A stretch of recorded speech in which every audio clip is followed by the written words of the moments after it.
તો રાજકોટ ખાતે થયેલા અગ્નિકાંડ બાદ હવે વડોદરા તંત્ર જાગ્યું છે। મહત્વના સમાચાર સામે આવી રહ્યા છે। રાજકોટ ગેમ ઝોન બાદ હવે તંત્રએ કાર્યવાહી હાથ ધરી છે। વડોદરા કોર્પોરેશનની ત્રીજા દિવસે કાર્યવાહી સામે આવી રહી છે, જેમાં કોર્પોરેશનની ટીમોએ 661 મિલકતોમાં તપાસ હાથ ધરી છે। તો તપાસ બાદ 575 મિલકતોને સીલ કરવામાં આવી છે। તો અગાઉ હોસ્પિટલના બચાવમાં ભલામણ કરવામાં આવી હતી, ત્યારે દબાણ કરનારા 115 હોસ્પિટલ માટે ભલામણ કરાઈ હતી તેવી માહિતી પણ સામે આવી રહી છે।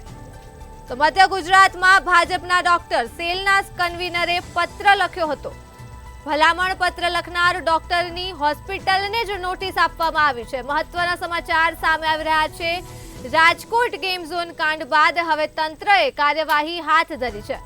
તો તપાસ બાદ 575 મિલકતોને સીલ કરવામાં આવી છે। માહિતી હાલ પ્રકાશમાં આવી રહી છે। અગાઉ હોસ્પિટલના બચાવમાં ભલામણ કરાઈ હતી, ત્યારે દબાણ કરનાર 115 હોસ્પિટલ માટે ભલામણ કરવામાં આવી હતી। તો રાજકોટ ખાતે થયેલા ગેમ ઝોન અગ્નિકાંડ બાદ હવે તંત્રએ કાર્યવાહી હાથ ધરી છે, જેમાં વડોદરા કોર્પોરેશનની સતત ત્રીજા દિવસે પણ કાર્યવાહી સામે આવી રહી છે, જેમાં કોર્પોરેશનની ટીમોએ 661 મિલકતોમાં તપાસ હાથ ધરી છે। તો તપાસ બાદ 575 મિલકતોને સીલ કરાઈ છે। મહત્વના આંકડાઓ હાલ સામે આવી રહ્યા છે। કોર્પોરેશનની ટીમોએ 661 મિલકતોમાં તપાસ કરી છે। તો અગાઉ હોસ્પિટલના બચાવમાં ભલામણ કરવામાં આવી હતી, તો દબાણ કરનારા 115 હોસ્પિટલ માટે ભલામણ કરાઈ હતી તેવા આંકડા હાલ સામે આવી રહ્યા છે। મધ્ય ગુજરાતમાં ભાજપા ડોક્ટર સેલના કન્વીનરે પત્ર લખ્યો હતો, ત્યારે ભલામણનો પત્ર લખનાર ડોક્ટરની હોસ્પિટલને જ નોટિસ આપવામાં આવી છે। આ મુદ્દે જ આપણી સાથે સંવાદદાતા નિલેશ બ્રહ્મભટ્ટ લાઈવ જોડાઈ ચૂક્યા છે। જે નિલેશ, રાજકોટ ગેમ ઝોન બાદ હવે વડોદરા તંત્ર સફાળું જાગ્યું છે, શું છે વધુ વિગત?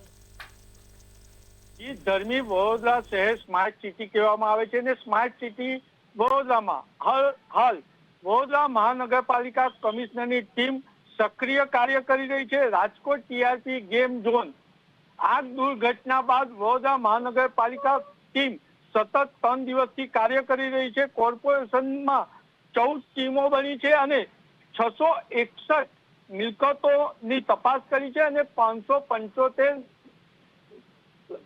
જગ્યાઓ બિલ્ડિંગો સીલ કરવામાં આવી છે।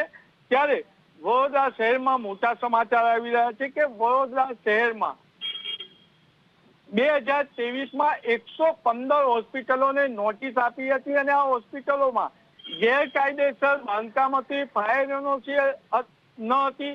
ત્યારે જે ગેરકાયદેસર બાંધકામ રોકવા માટે ભલામણ પત્ર લખ્યો હતો, એ ભલામણ પત્ર લખનારની હોસ્પિટલને જ મહાનગરપાલિકાએ નોટિસ પાઠવી છે।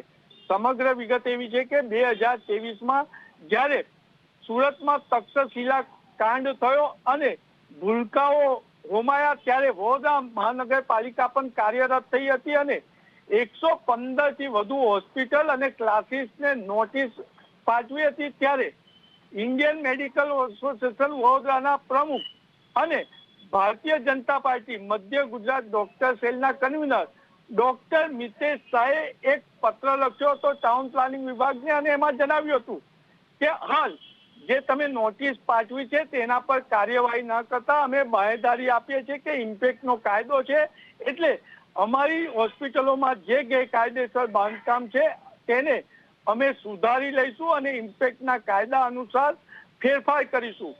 પરંતુ 2023માં લખાયેલા પત્રનો અમલ ડોક્ટર મિતેશ શાહ કરાવી નથી શક્યા અને જ્યારે રાજકોટ ગેમ ઝોન દુર્ઘટના થઈ છે ત્યારે ફરીથી વડોદરા મહાનગરપાલિકાની ટીમ કાર્યરત થઈ છે અને ફરીથી 115 હોસ્પિટલોને નોટિસ પાઠવી છે। ત્યારે સાથે સાથે ડોક્ટર મિતેશ શાહની સવિતા હોસ્પિટલમાં પણ ફાયર સુવિધામાં તૂટી રહેલી જણાઈ અને આ જ કારણસર ફાયર વિભાગે એનઓસી આપી નોટિસ પાઠવી છે અને નોટિસમાં જણાવ્યું છે કે સવિતા હોસ્પિટલમાં મોનોબ્લોક પંપ હાઉસ ચલાવવો જોઈએ, એની બદલે સબમર્સિબલ પંપ ચલાવે છે। અને મહત્વની બાબત એ છે, જ્યારે મંતવ્યની ટીમ રિયાલિટી ચેક માટે સવિતા હોસ્પિટલ પહોંચી ત્યારે સવિતા હોસ્પિટલમાં આજે પણ ગેરકાયદેસર રોડ પર પાર્કિંગ કરવામાં આવે છે અને આ રોડ પર પાર્કિંગ કરવાના કારણે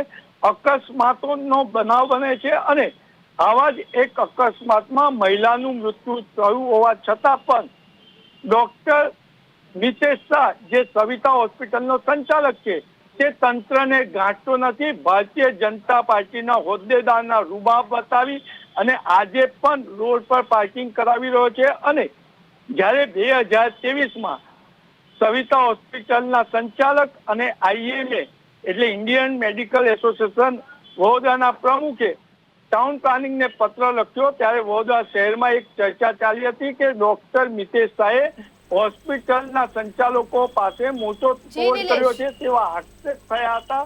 છતાં પણ સવિતા હોસ્પિટલમાં આજે પણ રોડ પર ગેરકાયદેસર પાર્કિંગ ચાલે છે અને ફાયર સુવિધામાં ત્રુટિ છે. હવે એ જ જોવું રહ્યું કે રાજકીય આગેવાનોનું દબાણ લાવી અને કેટલા હોસ્પિટલ સંચાલકોને ડોક્ટર મિતેશ શાહ બચાવે છે. જી નિલેશ, માહિતી બદલ આભાર. તો હાલ મહત્વના સમાચાર સામે આવી રહ્યા છે. રાજકોટ અગ્નિકાંડ બાદ હવે વડોદરા તંત્ર જાગ્યું છે.